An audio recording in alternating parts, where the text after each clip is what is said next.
Salve, salve! Estamos aqui novamente com a live Eu, Você e o Direito, com o tema Medidas Provisórias e o Direito do Consumidor.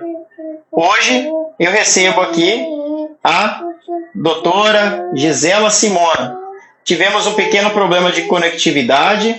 Vamos ver se agora a gente consegue, enfim, tão importante para todos nós, né? Vamos ver se a doutora Gisela consegue conectar. Vamos lá. Oh, já começamos melhor. Opa! Ali atrás. Já tive que fazer mudanças aqui. Conseguimos. Vamos ver se a gente consegue. Olá, boa tarde. Aí, agora eu estou ouvindo. Vamos lá. Vamos lá. Dificuldades aí da conexão, né? Quase uma pegadinha, né? Para nós que trabalhamos aí na área da defesa do consumidor. Sim. Esse problema de conexão. Mas, enfim, é importante nós estarmos aqui nesse momento, né? E conseguirmos aí falar um pouco sobre essa questão das medidas provisórias que, principalmente aí nos últimos meses, né, tem impactado tanto a questão da defesa do consumidor. Sim, sim. Eu tô com a sua imagem congelada, Gisela. Eu tô conseguindo te ouvir, mas nós ainda permanecemos com a imagem congelada. Que será, hein? Será que os técnicos da Anatel conseguem nos ensinar o que acontece com essa conectividade? Peraí, filho. O papai está trabalhando. Então, o que acontece? Falha na conectividade. Vamos tentar novamente. Vamos lá. Entrou. Aí, acho que agora foi, hein, Gisela? Agora foi. Agora estamos juntos. Tá um pouco melhor? Tá bem melhor. Agora pegou. Já ia entrar em contato com a Anatel aqui. Ia falar, ô jovem, o que tá acontecendo aí? Já ia começar o PPO. Vamos lá. Eu passei aqui uns 10, 15 minutos falando com o pessoal naquela primeira abertura, né? E aí eu falei um pouco do seu currículo. Eu expliquei aqui que uma coisa... Eu tenho muito orgulho de fazer parte aí, de ter participado do seu caminho, da sua história. Você já estava num brilhante caminho de defesa do consumidor quando eu comecei a trilhar o meu caminho também. Você foi uma pessoa que impulsionou muito a minha carreira, tanto da docência quanto da advocacia, palestrante, entre outros, e de pesquisador nessa área. Me motivou bastante, eu tenho muito orgulho de conhecê-la. E estava falando aqui para o pessoal que além de você ter o conhecimento técnico do direito do consumidor, também é uma aguerrida guerreira na defesa desses direitos do consumidor. Tanto é que passou à frente do órgão máximo aqui de defesa do consumidor do Estado, que é o PROCON estadual, por mais de 10 anos na sua superintendência. Então, é uma felicidade muito grande recebê-la, dividir a tela aqui comigo nessa live para falar de um tema tão sensível e que tem afetado milhares de brasileiros, que é justamente as medidas provisórias sobre o direito do consumidor. Hoje, com uma presença ilustre do meu filho, um pouquinho aqui, um pouquinho lá, coisas da pandemia, ele vai aparecer na nossa live sem problema nenhum. É bom que ele já vai aprendendo desde cedo o que é ser vulnerável e ter os seus direitos necessitando defendê-lo, né? Então, passo a palavra para você, Gisela. A tela é sua. Obrigada aí, doutor Palomares, né, pelas referências aí. A honra é toda minha em poder conhecê-lo aí, e principalmente no momento, né, que eu aproximei um pouco mais, quando você estava à frente aí da Comissão de Defesa do Consumidor da OAB, aqui no estado de Mato Grosso, né, o momento que eu vi seu empenho, seu interesse na área da defesa do consumidor, né, o que é extremamente relevante, porque uma coisa aí é nós trabalharmos na área, e a outra coisa é, além de trabalharmos, nós sermos aí apaixonados pelo que fazemos. Então, identifico muito no seu profissionalismo, no seu dia a dia, essa sua paixão pelo que faz, e isso faz toda a diferença, né? Então, veja, não sei se o áudio tá bom aí. né? Tá ótimo, tá Mas ótimo. O que eu gostaria aí de nesse tema, né, poder compartilhar, e até relembrando aí as nossas aulas de direito constitucional, né, falar um pouco desse instituto que é a medida provisória, que até então tinha sim já tido alguns reflexos na defesa do consumidor, mas que nesse momento da pandemia aparece aí de uma forma um pouco mais frequente, né, com alguns temas de bastante impacto nesse momento da vida do consumidor. Então, vejam aí que não é demais lembrar que a medida provisória ela está prevista lá na nossa Constituição Federal, né, no artigo 62, onde vem estabelecendo aí que é um ato unipessoal do nosso presidente da República, né, que tem força de lei. Mas tem prazo, né? Alguns costumam dizer, né, é a lei, entre aspas, aí, que tem prazo de validade. Então, nós temos aí a medida provisória que tem uma vigência aí de 60 dias, né? Pode ter a sua prorrogação por um prazo por igual período e passando a valer desde que a gente tenha esse ato aí, na verdade, referendado pelo nosso Congresso Nacional.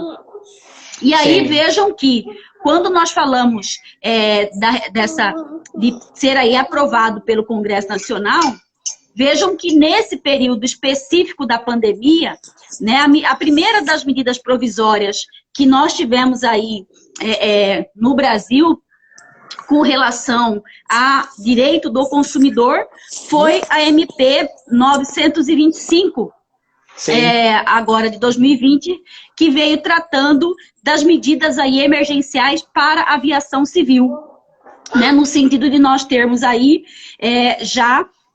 o executivo, de alguma forma, numa tentativa de dar um apoio para as empresas aéreas, né, que prestam serviço no Brasil, né, em que, com uma canetada só, como se diz, o presidente da República foi lá e disse o seguinte: se você comprou uma passagem aérea e agora o seu voo foi cancelado, você não terá direito ao reembolso imediato do valor pago, que seria uma opção que o consumidor teria em dias normais, né? Então, aí, exatamente, nós temos uma medida provisória que veio aí, na verdade, favorecendo a remarcação da passagem aérea, mas não exatamente essa questão que tem a ver aí com o direito à restituição.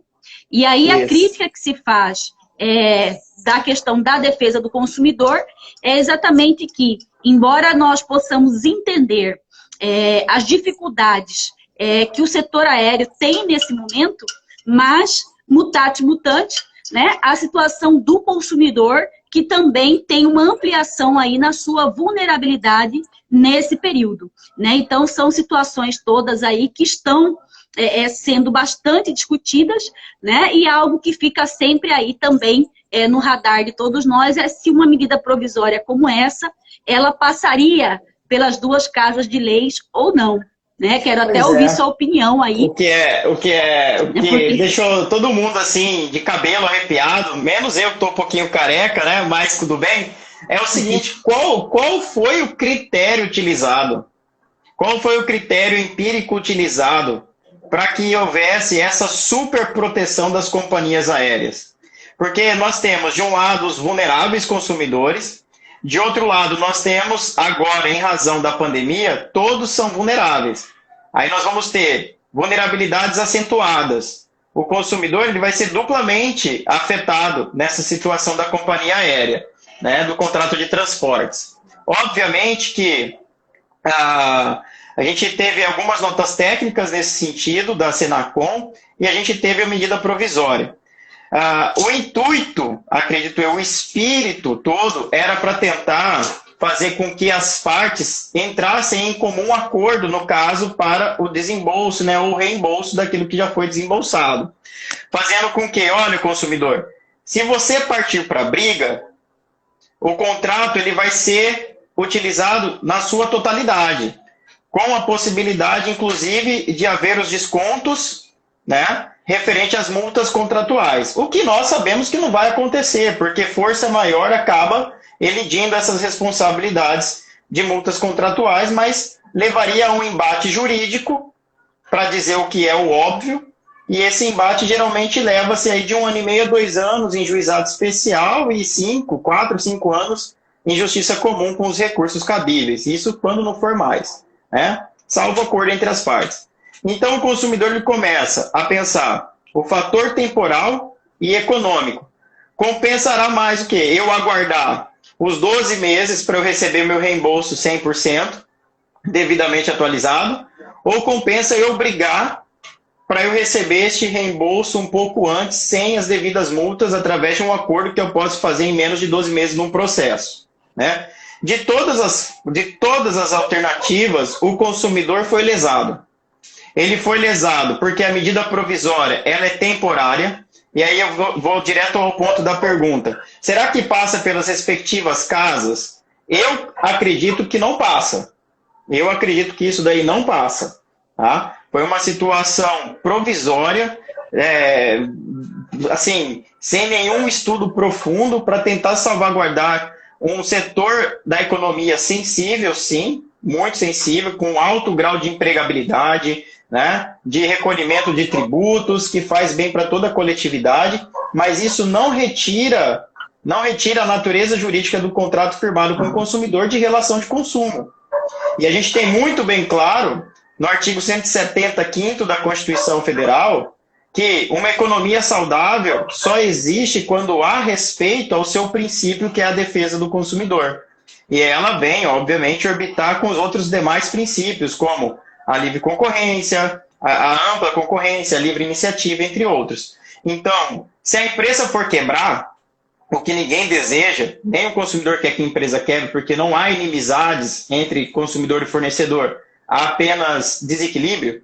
Então, se a empresa ela for necessitar de uma recuperação judicial, um fôlego para pagar os seus credores, ela pode utilizar da lei 11.101/05. Se tornar impossível a possibilidade dela se recuperar dessa pandemia economicamente, ela aí sim vai ter a sua decretação de falência. E o consumidor? O consumidor não tem. Estamos tentando aí aprovar agora no Congresso Nacional o projeto de lei 3515/15, que fala justamente sobre o superendividamento, que é uma situação que está acontecendo nesse exato momento, e o consumidor ele vai ficar no prejuízo, vai ter a retenção compulsória do seu dinheiro por 12 meses dessa companhia aérea, sem garantia nenhuma de que ela vai sobreviver a essa pandemia. Sem garantia alguma. Exatamente. E aí? E vejam que a mesma ideia repete aí na medida provisória 948, né? Que fala dos eventos, de show, de espetáculos, né? Que também vem com essa mesma tiragem. Exatamente. E com agravante, né? Com agravante aí no seu artigo 5º, quanto inclusive vem dizendo de que não se pode aí, que todas as hipóteses de evento, de shows, enfim, cancelados nesse período, compreendem casos de força, de caso fortuito, de força maior, e que não ensejam danos morais e sequer aplicação de multa com relação às medidas administrativas até do Código de Defesa do Consumidor. Né? Quer dizer, não bastasse aí tirar direitos do consumidor no que se refere à sua impossibilidade imediata de reembolso do valor que ele pagou por esse evento, sim, ainda vem dizendo aí com relação a essa questão de não cabimento do dano moral. E aí eu vejo que você, como civilista aí, que pode inclusive nos ajudar aí os universitários, né? Mas o que eu vejo num primeiro momento, que uma coisa é você dizer aí que o motivo do cancelamento em si, né, o nexo de causalidade entre o cancelamento, isso de fato, acredito que não dá para gerar o dano moral, mas se numa situação de resolver o problema, nós verificarmos aí o fornecedor, por exemplo, usando de meios protelatórios para poder resolver essa situação, nós não temos aí como abrir mão do pleito, né, do direito ao ressarcimento de eventual dano moral, né, que o consumidor tenha e sequer de aplicação de penalidade na via administrativa. Nós temos aí Eu não sei como é que... algumas situações que são bem delicadas, né? Quando o governo ele coloca, ele quer legislar sobre afastando o poder judiciário de poder interpretar uma norma de ordem pública e de interesse coletivo, falando que não, que se acontecer isso não tem dano moral, ele usurpa do poder judiciário a interpretação da própria lei. Tá? Então eu acredito que isso daí é uma matéria flagrantemente inconstitucional. O poder executivo ou até mesmo o legislativo, nesse sentido, ele não pode usurpar a interpretação das normas do poder judiciário. E o Código de Defesa do Consumidor, ele é muito claro, no seu artigo 6º, inciso 6º, salvo engano, ou inciso 7º, ele diz que ao consumidor cabe a prevenção e a reparação integral dos seus danos. Esses danos, nós entendemos danos materiais e danos imateriais. Esses danos imateriais, eles podem ser de natureza moral subjetiva, que é aquilo que vai levar às suas consequências, uma dor, um desassossego psicológico, uma humilhação, uma amargura. Mas nós também temos outras categorias de supressão patrimonial e material do consumidor, como, por exemplo, o tempo, né? Então, o tempo que o consumidor vai ter que desperdiçar para solucionar um problema que não foi ele que deu causa de existir. Então, assim, no caso da companhia aérea, não foi nem ele, nem a companhia aérea que deu causa de existir aos cancelamentos de voo, né? Foi a pandemia. Mas a partir do momento em que a companhia aérea não dá assistência a esse consumidor pós-contratual, essa ausência de assistência configura quebra da boa-fé objetiva existente, configura aviltamento do princípio da informação, direito básico do consumidor no artigo 4º, inciso 1º, e aí o consumidor ele pode sim ingressar com as suas respectivas ações judiciais, pleiteando indenizações por danos imateriais em razão do desvio produtivo que ele teve, ou seja, em razão da usurpação do seu tempo de vida, esse tempo de vida que é um tempo finito e que hoje é elevado ao status de bem juridicamente tutelado pela Constituição Federal.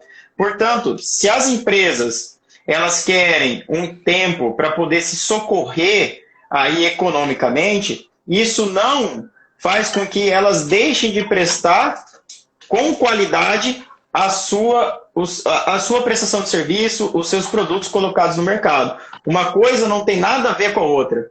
Então, o que acontece é muita desinformação, né? Nós estamos vivendo um momento de extrema desinformação. Se você tem um voo cancelado, a empresa, ao invés de já utilizar da medida provisória e já informar os direitos que estão contidos na medida provisória, ela insiste em querer gerar expectativa no consumidor no sentido de que ela vai marcar já uma nova data que é para ele aguardar. E aí o consumidor não consegue fazer jus nem aos ditames da medida provisória. E isso gera um desconforto, uma sensação de desassossego, isso gera desperdício de tempo, isso não guarda conexão com a medida provisória. Isso já é um desrespeito, um quebra da boa-fé objetiva. Então, se as empresas agissem de forma transparente com a medida provisória pura e simples, estava tranquilo, não teria problema. O consumidor tem lá as opções. Aguardar o reembolso em 12 meses ou ele pura e simplesmente cancelar o contrato e discutir as cláusulas contratuais. É simples assim. Ou remarcar a sua passagem dentro de 12 meses. É isso que a medida provisória diz. Tá? É isso que a medida provisória diz. Então lá tem praticamente uma fase pré-negocial. Tá? Então eu tenho lá as condições para eu poder negociar de forma prévia. Então eu não vou ser surpreendido, nem a empresa vai ser surpreendida. Já está posta, eu vou ter uma escolha, eu vou aderir a uma proposta de acordo. Então até o acordo é por adesão da relação de consumo neste caso. A medida provisória ela veio trazer aí essa situação. E aí o consumidor que não quiser aderir daquelas propostas de acordo propostas pelo governo federal para salvaguardar as empresas e a economia, aí ele vai ter que brigar pelos seus direitos. E aí entram essas situações. Olha, eu não quero cancelar nesses termos, a empresa não quis cancelar, e se a empresa não quis cancelar, não cabe a ela não querer cancelar, porque o artigo 51 é claro no Código de Defesa do Consumidor, e isso é abuso de direito. Aí você soma artigo 51, mais o artigo 187 do Código Civil com o 927, dano, dever de reparação, tá? Então, é bem delicada a situação, por isso eu comecei a live falando também que é importantíssimo nós sabermos dialogar nesse momento, né? Dialogar, que muitas vezes o fator temporal e desgastes que um processo judicial pode causar, acaba que no final, com o provimento, por mais que o consumidor vença o processo, ele vai ficar com a sensação de derrota, né? Porque ele vai sentir que não foi feito justiça. Então é interessante sempre ter um profissional habilitado, uma pessoa expert para poder lhe dar esses conselhos técnicos para que você tome a decisão mais acertada e não tenha a sensação de injustiça mesmo vencendo, né? Então é bem interessante isso daí. Sim. Uma situação que eu tenho aí dito muito, né, aos consumidores de maneira geral, e não sei se você concorda com isso, né, mas é a questão de documentar de alguma forma a sua insatisfação com determinada solução apresentada pela parte, né? Ou seja, sim, se você aí não concorda com uma determinada situação, né? A questão não é ficar no prejuízo ou ficar silente, mas documentar, né? Pelos meios aí, inclusive online, que as empresas têm oferecido para conversar com seus clientes, né, utilizar aí da plataforma que seja do consumidor.gov.br, né, da mesma forma que eu tenho dito, né, com relação às situações aí de impossibilidade de pagar, né, nós estamos aí com pessoas que estão impedidas de trabalhar, outras com uma redução de renda significativa, né, e nesse momento a extrema necessidade de você documentar essa sua impossibilidade de pagar para, com base em todos esses princípios que você, inclusive, mencionou, né, se possa ir com base no artigo 6º aí do Código de Defesa do Consumidor, pleitear por essa revisão do contrato aí entre as partes, né? Porque nós temos né, a pandemia em si se encaixa, na minha visão, perfeitamente dentro daquela causa superveniente ali, que diz no artigo 6º dos direitos básicos, para poder ensejar a revisão contratual. Né? Sim, nós não tínhamos nem exemplos para dar as aulas, né? Agora a gente tem muito tá claro aí, né? Com a pandemia, está sobrando exemplos para que a gente possa aí falar um pouco dessa revisão Sim. contratual.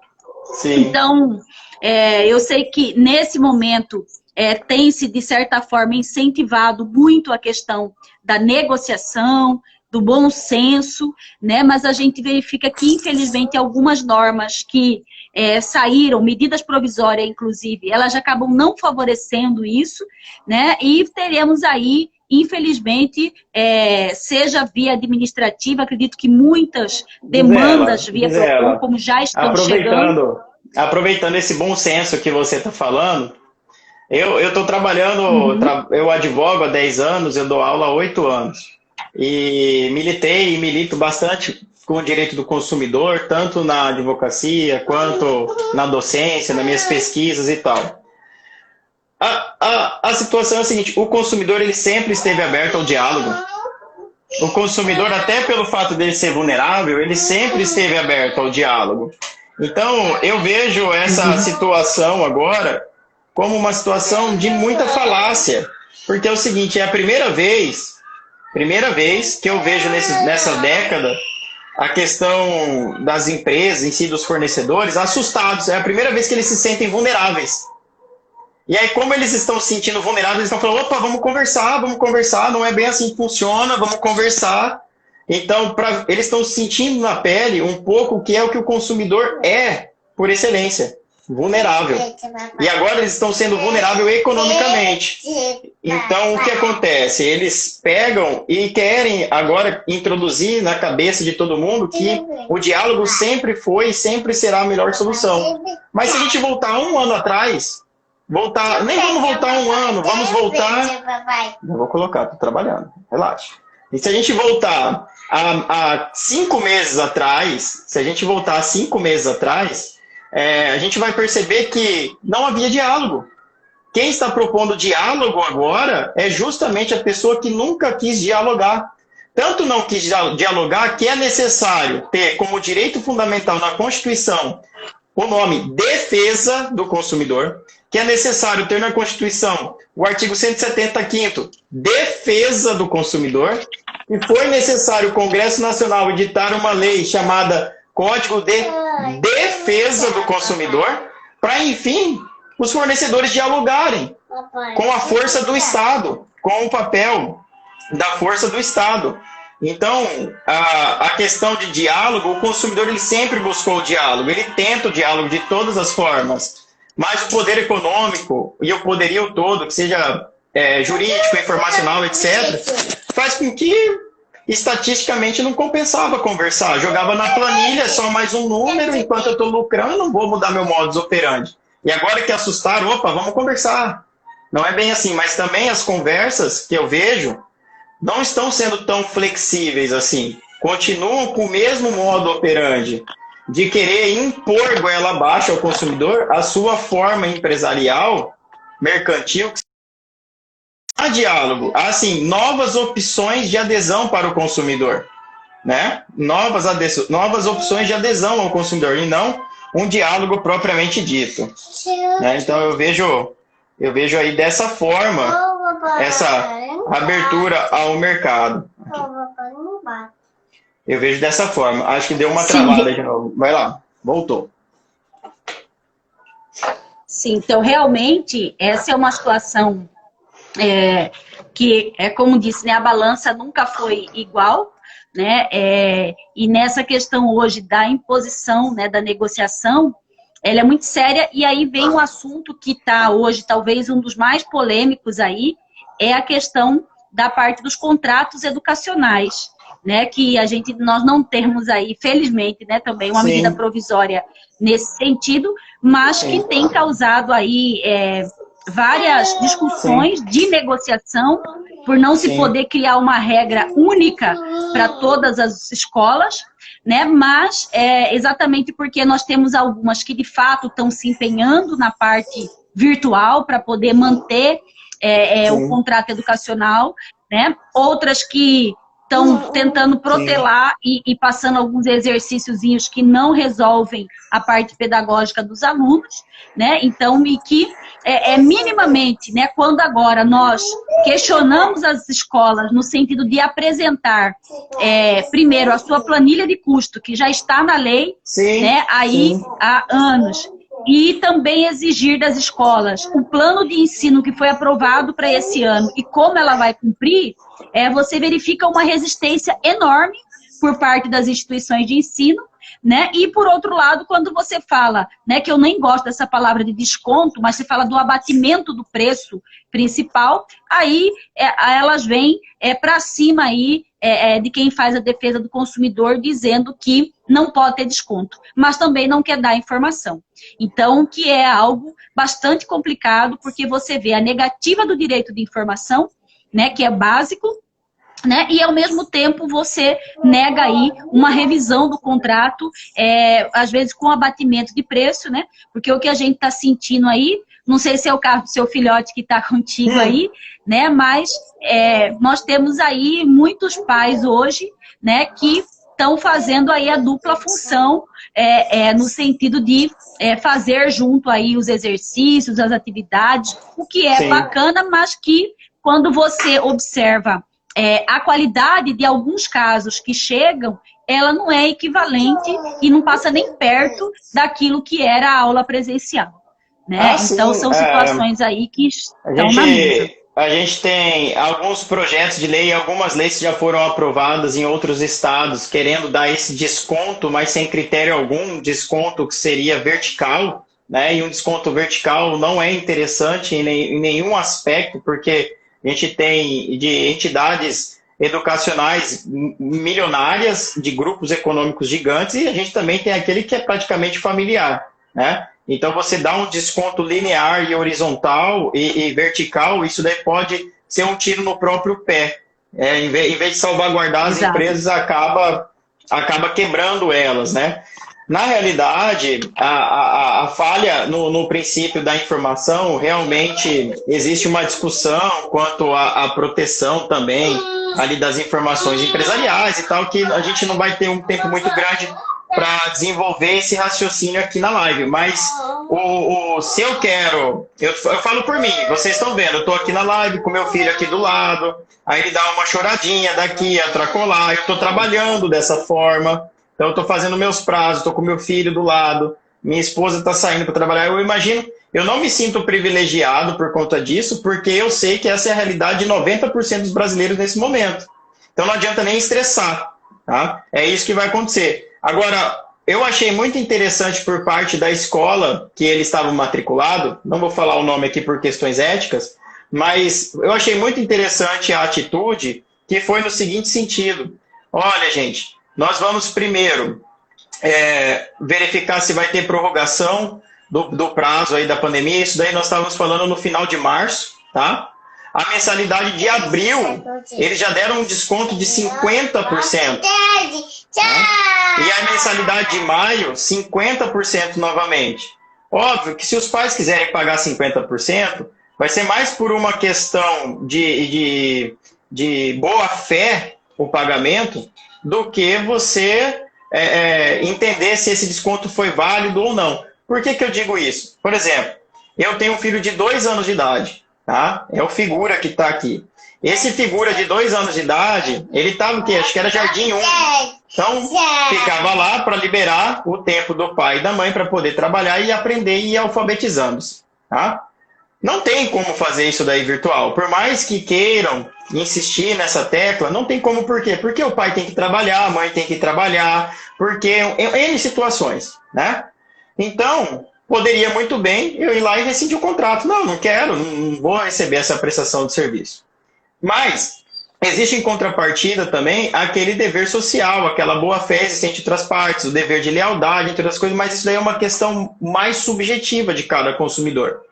Porque se o consumidor ele quiser ir lá e rescindir o contrato, nesse caso específico, nenhuma sanção lhe vai ser imposta. As multas contratuais serão afastadas por razão da pandemia. Tá? O que já não acontece com ensino superior. Então, eu sou professor de ensino superior também. Eu dependo do vínculo empregatício, eu ganho meu salário lá. Então, eu coloco comida em casa por conta do salário de lá. Então, o que acontece? Eu acredito que um desconto, há necessidade de haver desconto? Acredito que há necessidade de haver desconto.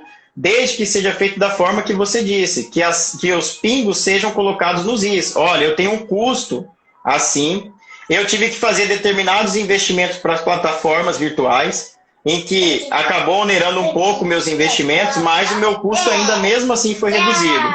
Em razão disso, eu consigo lhe conceder para manter as contas em dia 10, 15, 20%.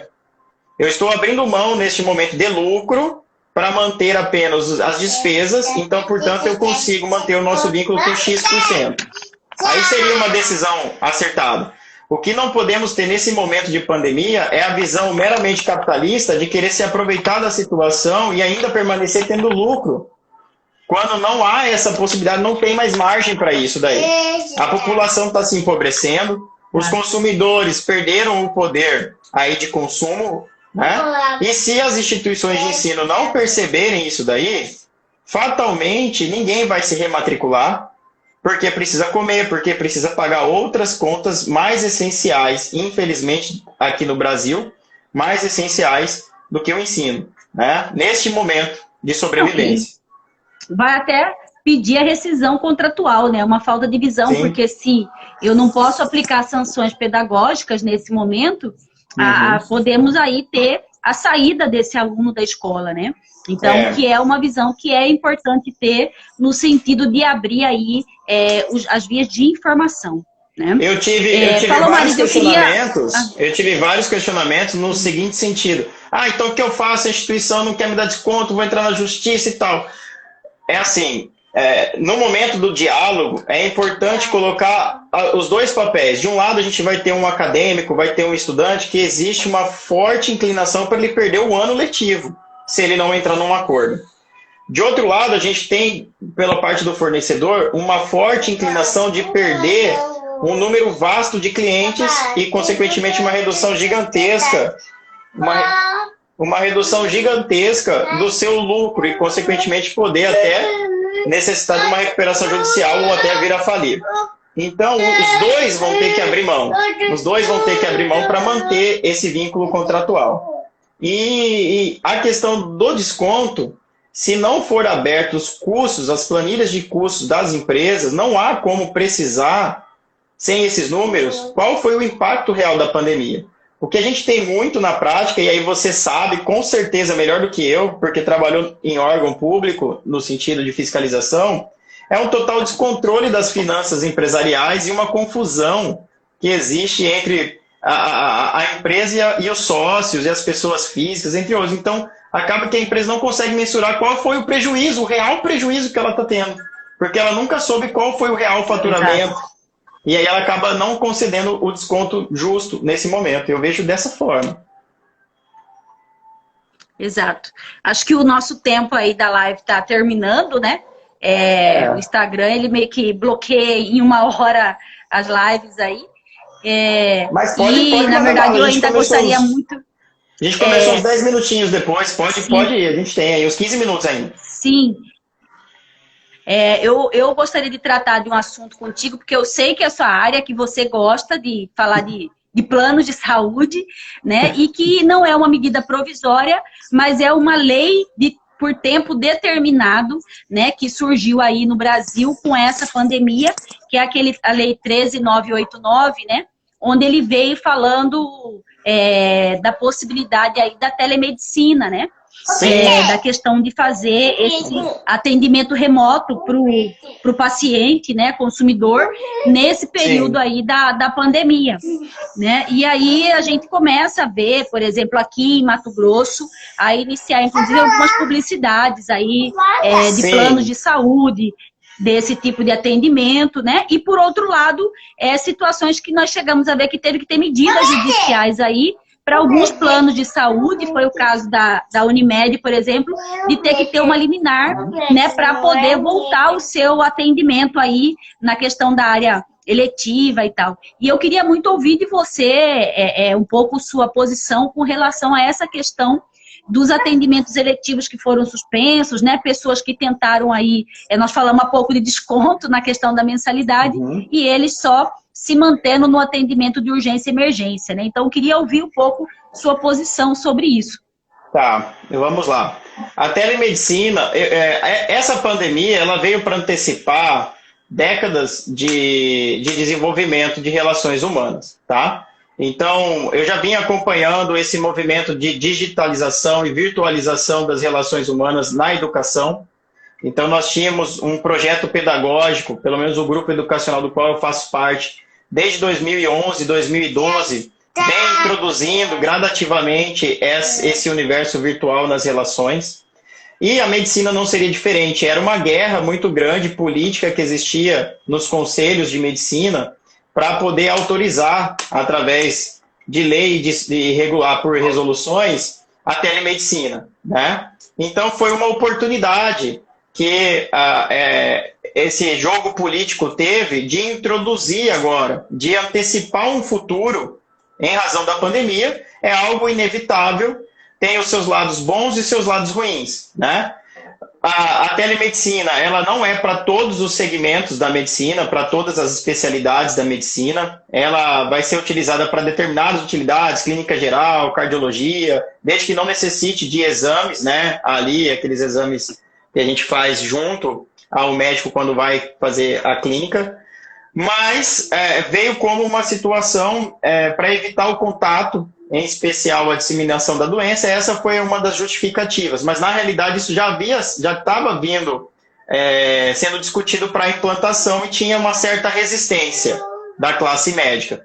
E aí o coronavírus veio e falou, não, manda bala e não tem problema, telemedicina vai entrar, vamos sentir como que é, pelo menos nessa fase transitória, né? Ok, aí a telemedicina entrou. O que a gente vai fazer com a telemedicina agora? Os atendimentos eletivos, que não são urgentes, nós vamos suspender e colocar todos em telemedicina? não é isso que diz a lei. A lei faculta a telemedicina, não torna obrigatória a telemedicina. Então, não torna obrigatória a telemedicina. Então, nesse sentido, eu acho que há abuso de poder econômico e abuso de direito das operadoras de plano de saúde que limitam o direito do consumidor e alteram unilateralmente o contrato, né? Que o contrato já estava em vigência e que dá o direito ao consumidor a ter o atendimento médico presencial. Tá? Então, a faculdade de atender... Porque, inclusive... Pode falar, tô a ouvindo. ANS, ela fez uma alteração naqueles prazos de atendimento no período da pandemia, né? Já considerando isso. Exato. Sim, ela duplicou os prazos. E aqui vem uma coisa interessante para os consumidores que muitos podem não saber, que é o seguinte: a gente tem o prazo lá, para atendimento eletivo era 7 dias, foi para 14. Aí, se em 14 dias o médico ele não pode te atender, seja de forma virtual, seja de forma presencial, atendimentos eletivos, você pode ir lá e realizar uma consulta e depois pedir o reembolso integral, porque entende-se pela doutrina e pela jurisprudência que não havia médico conveniado com aquela especialidade para lhe atender no tempo legal. Olha só que bacana. Então, se você consegue comprovar, e aí a necessidade da comprovação documental pode ser por um WhatsApp, um e-mail, uma ouvidoria que seja, né? Não fique à mercê do de boca, que a gente tem o costume de falar tudo de boca, de boca. De boca é muito difícil provar.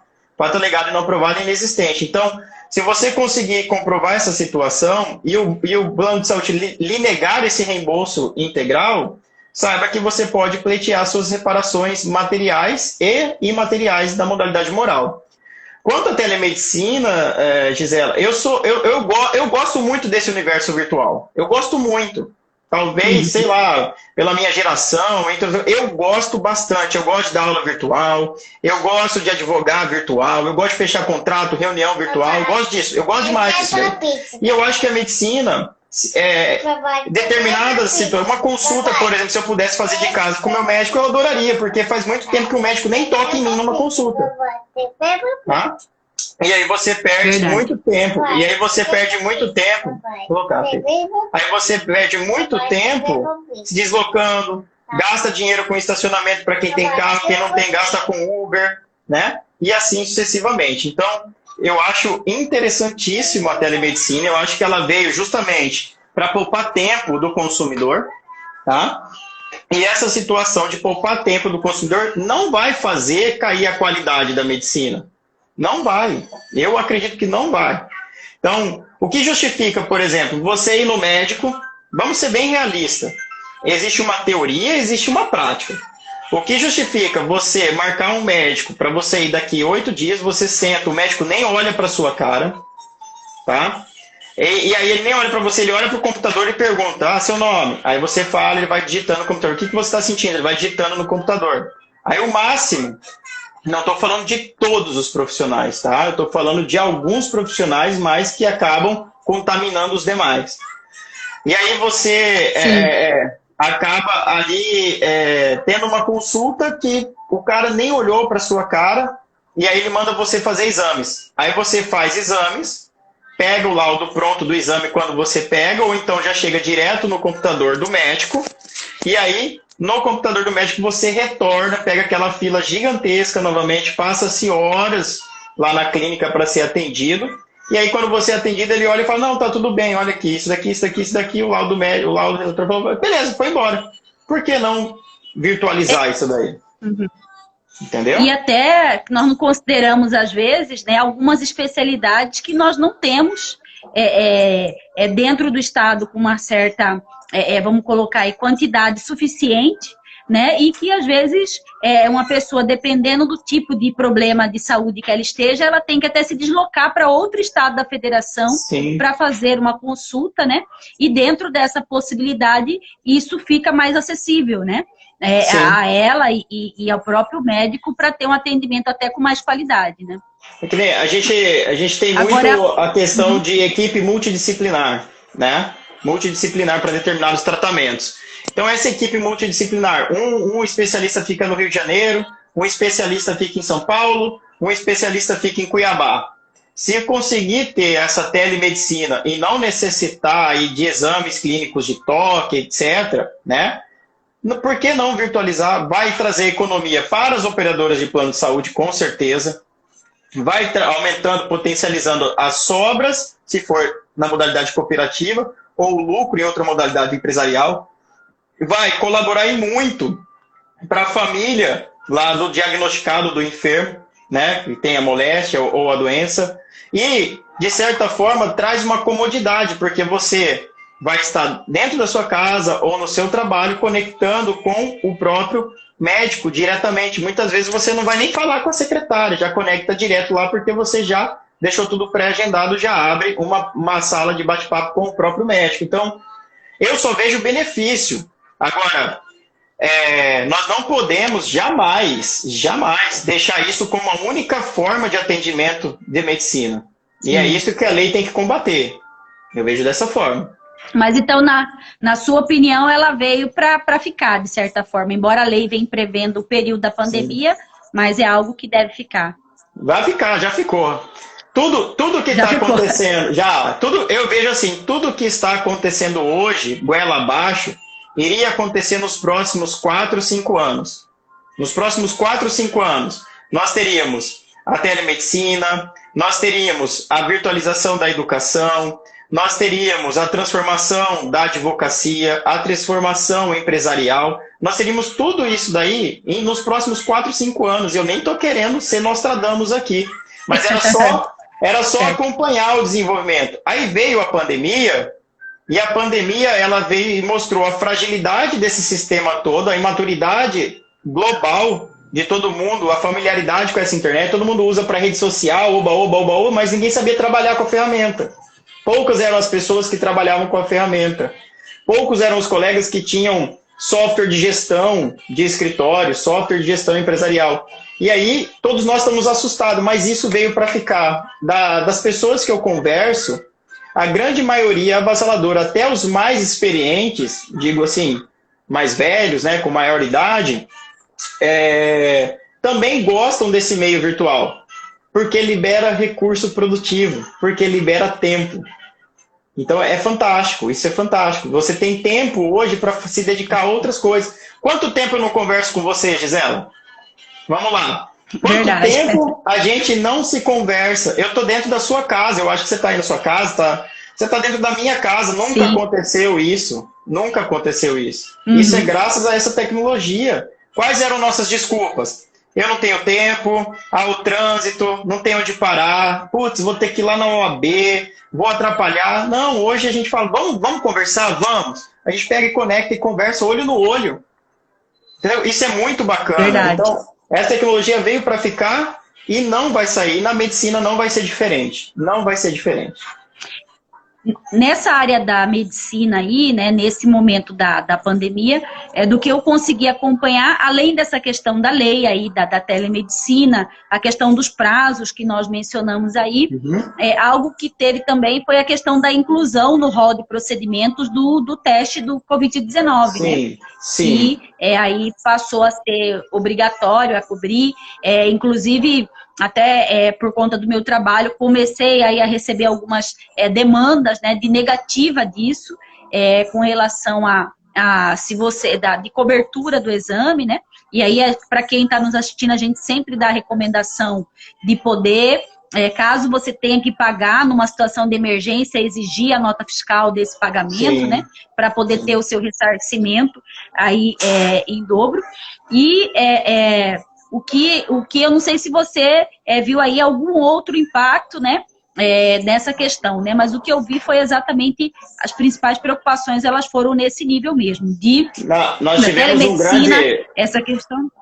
Nós tivemos um grande embate na questão aí do rol de procedimentos, da inclusão do exame do Covid-19, né?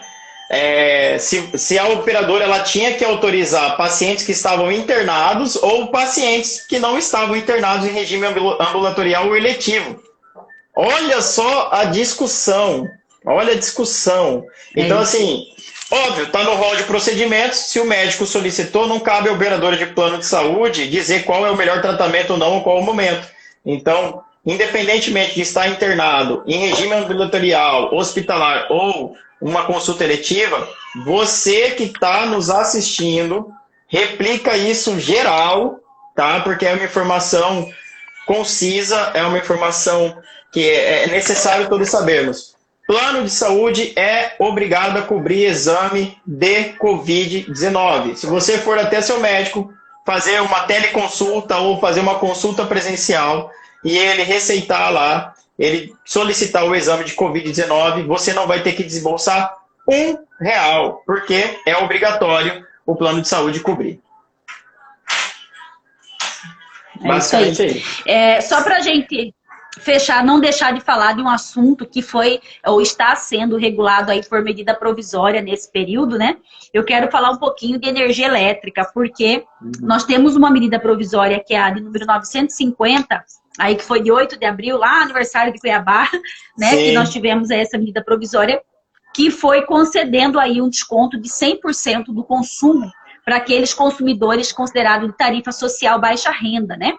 E aqui é interessante a gente conversar porque está tendo algumas dúvidas aí que nós vamos pegar exatamente os meses de abril, maio e junho, né? Que estão inclusos aí. E alguns consumidores, eles vieram com o valor do consumo do mês, mas no valor ele está zerado, né? E aí houve uma discussão inicial com relação ao pagamento de impostos, né? O presidente Bolsonaro, por medida provisória, liberou o valor do consumo para quem consome até 220 kWh. E aí, para quem está nos assistindo, eventualmente, em orientar alguém, no canto direito aí da fatura, para quem é tarifa social baixa renda, você tem escrito isso ali, e você tem que ter esse consumo até 220 kWh. E nesse sentido, a situação também que foi colocada é essa questão aí com relação a, nesse período de isenção de pagamento, se teria alguma cobrança extra. E vejam que os impostos foram, Mato Grosso, no caso, nós tivemos aí o governador do estado isentando o ICMS também, né? E como o consumo ficou zerado no âmbito federal, não pode ter PIS, COFINS e outras cobranças, né? Então é importante fazer esse registro para o consumidor, né? E uma situação de qualquer tipo de cobrança vale muito a pena você fazer esse contato com a sua concessionária de energia e ela não retirando a cobrança, né? Que você vá sim a alguma instância administrativa, como o PROCON, para poder fazer a sua reclamação, né, utilizar o site www.consumidor.gov.br, né, e nenhuma dessas vias sendo aí feliz, né, satisfatórias, tem o Poder Judiciário, né, a procura de um advogado aí para que você possa ter o seu pleito, né, então Sim. Isso é importante, né, e junto com isso temos também na energia elétrica uma medida provisória aí que veio, na verdade é uma resolução da ANEEL, que ela veio aí proibindo o corte de energia elétrica nos meses de março, abril e maio. E a discussão que hoje está, e a gente espera que essa semana, nós estamos quarta-feira, que até na próxima sexta, até o dia 30, sai alguma coisa da ANEEL nesse sentido, porque tiveram pessoas que não pagaram esses 3 meses, né? E aí você tem uma situação de proibição de corte por 3 meses e que na semana que vem, em junho, isso já pode cortar. E tá todo mundo perguntando, e aí, a concessionária vai poder chegar e cortar, né? Como é que vai ser? E o que a gente tem enfatizado é para não esquecerem do reaviso, né? O reaviso, a concessionária tem que obedecer esse prazo de 60 dias para poder aí, na verdade, fazer o corte. E assim como eu falei aqui na questão das dívidas, né? A gente sempre dá a dica para o consumidor de que na impossibilidade de pagar, porque você ficou desempregado, porque a sua renda diminuiu de forma drástica, documente isso, né? Faça aí uma reclamação sobre a sua impossibilidade de pagar e peça, em razão da essencialidade do serviço, que não haja esse corte, né? Não vamos ficar aí só esperando ver o que vai acontecer, né? Não sei como é que você pensa a situação, mas isso legal, tratando de serviço essencial, né? O que é legal, Gisela, dessa informação da energia elétrica, eu vou tentar até ser um pouco rápido aqui, porque talvez esteja acabando o nosso tempo mesmo, já são 17h13, até uma falha do aplicativo, né? Devia ter um reloginho aqui do lado mostrando quanto tempo que a gente está de live, em vez da gente ter que ficar cronometrando com o relógio alheio, né? Vou mandar essa sugestão lá pro Instagram. Então, olha só, a gente tem aí na energia elétrica uma situação bem legal, que é o seguinte: se você não pagou, beleza, você não precisava pagar porque não ia ter o corte, você utilizou desse dinheiro para qualquer outra coisa da sua vida, sem problema nenhum. Mas você está devendo, tá? Essa é a primeira situação. Sim. Mas não é porque você está devendo, você está inadimplente, está devendo à concessionária, que ela também vai poder te cobrar da forma que ela bem entender, né? Então, como é que ela vai proceder com essa cobrança? Ela jamais vai poder incluir na sua fatura de consumo real, agora do mês que você está consumindo, os débitos provenientes das faturas que não foram pagas durante essa suspensão do fornecimento de corte. Então, vamos supor que você tem uma média de R$500 de energia. 500. Você ficou devendo R$1.500. E aí, agora, esse mês, chegou uma fatura de 500. Deveria chegar uma fatura de R$500 para você pagar proveniente do seu consumo desse último mês. Você vai pagar os R$500. Não pode a empresa, a concessionária, ela lhe emitir uma fatura de R$2.000, cobrando R$1.500 que ficou para trás e os R$500 atuais que você consumiu. Isso é abuso de direito. Coloca o consumidor em desvantagem exagerada. Então, já prevendo um futuro não muito interessante, eu acredito que isso vai acontecer muito. Isso vai desaguar muitas ações judiciais no Poder Judiciário, né? Porque o consumidor, ele sabe que está inadimplente, ele sabe que tem que pagar. Mas, por sua vez, as concessionárias de serviços públicos essenciais, no caso de energia elétrica que a gente está trabalhando aqui, elas sabem também que existem limitações no seu direito de cobrar e regras específicas. Então, ela não pode cobrar, ela não pode faturar, emitir a fatura de débitos pretéritos na fatura de consumo do mês atual do consumidor. Se ela fizer isso, coloca o consumidor em total desvantagem exagerada, e aí podendo, inclusive, ensejar a indignidade com corte de fornecimento de energia elétrica, entre outros. Gera muito problema. Então, ela vai ter que te cobrar.